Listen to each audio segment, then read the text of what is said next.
Jika di bandara dan terminal masih ramai, apakah demikian dengan arus mudik di jalur darat Trans Jawa? Kita pantau bersama di Tol Cikampek, arteri jalur selatan dan Pelabuhan Merak.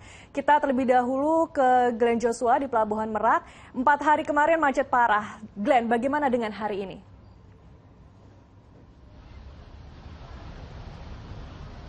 Ya, sekarang sudah sangat sepi dan juga lebih lengang dibandingkan dengan hari-hari kemarin. Kami pantau baik itu di Pelabuhan Merak, gerbang tol maupun jalan arteri ini sudah tidak ada kepadatan. Di dalam Pelabuhan Merak memang masih ada antrian namun masih dapat terbilang normal. Dikarenakan memang saat ini sudah volume kendaraan pun sudah lebih rendah dibandingkan sebelumnya. Dan juga pihak pemerintah sudah menambahkan 10 kapal di 3 pelabuhan berbeda, yaitu di Pelabuhan Indah Kiat, Pelabuhan Ciwaranda, dan juga pelabuhan dari BBC. Sehingga ini membuat bongkar muat juga dilakukan lebih cepat sehingga tidak ada antrian yang kami pantau berada di lokasi ini.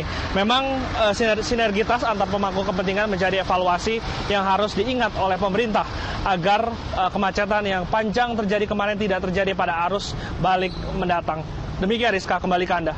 Baik Glenn, terima kasih laporannya. Selanjutnya yang kemarin juga sempat macet adalah di Tol Cikampek akibat rekayasa lalu lintas. Yang ini kita tanyakan ke Yuli. Yuli, apakah rekayasa ini masih menjadi hambatan?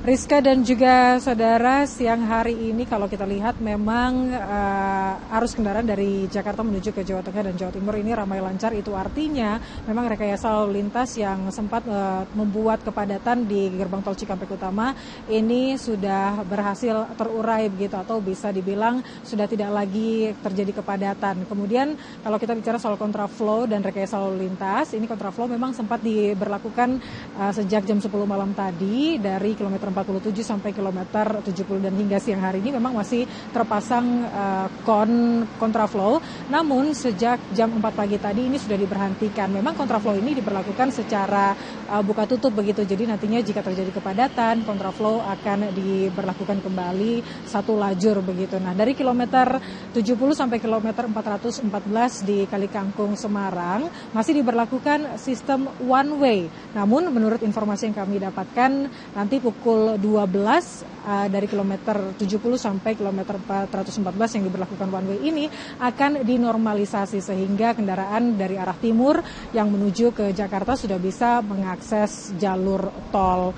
Dan kalau kita lihat, kita flashback kembali di pagi hari tadi memang sempat terjadi kepadatan atau memang sempat terjadi antrian di kilometer 59 karena ini memang adalah tempat atau antrian masuk ke rest area di rest area di kilometer 57. Karena ini memang kendaraan yang ingin masuk ke rest area maupun kendaraan yang keluar dari rest area.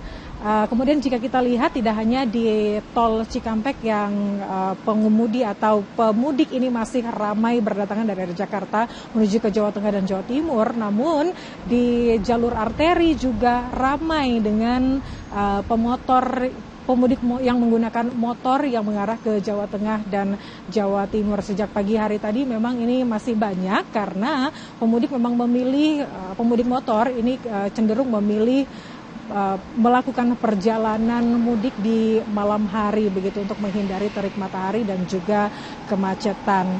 Dan itulah dia tadi bagaimana pemudik euforia mudik di tahun 2022 ini yang memang kalau kita lihat dari data Jasa Marga cukup tinggi atau lebih tinggi dibandingkan dengan euforia mudik di tahun 2019 sebelum pandemi. Itu dia tadi informasi dari Tol Cikampek. Kembali ke Rizka di studio.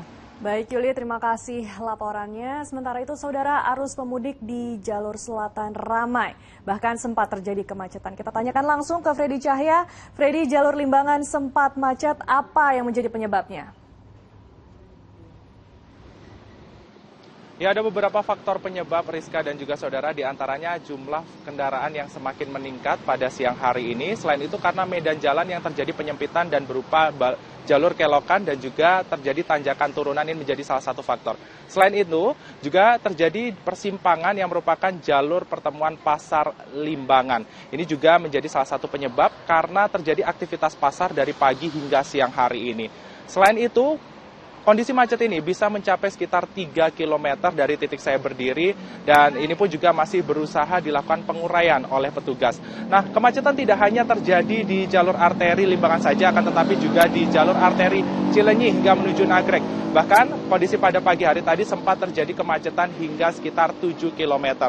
Untuk itu pihak Polresta Bandung ini melakukan pengalihan jalur dan juga rekayasa lalu lintas one way, di mana arus kendaraan dari arah Bandung yang akan menuju Garut, Tasikmalaya dialihkan menuju ke jalur Kadung Ora melalui Singaparna sehingga berakhir di Tasikmalaya. Sedangkan untuk sistem one way ini pun juga sempat diterapkan untuk mengurai kepadatan arus di sekitar Nagrek.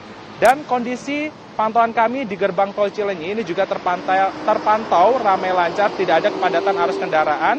Seiring dioperasionalkannya juga tol Cisumdawu, yang ini secara efektif bisa mengurai kepadatan di sekitar jalur Cilenyi. Sementara demikian, Rizka, kembali ke Anda di studio.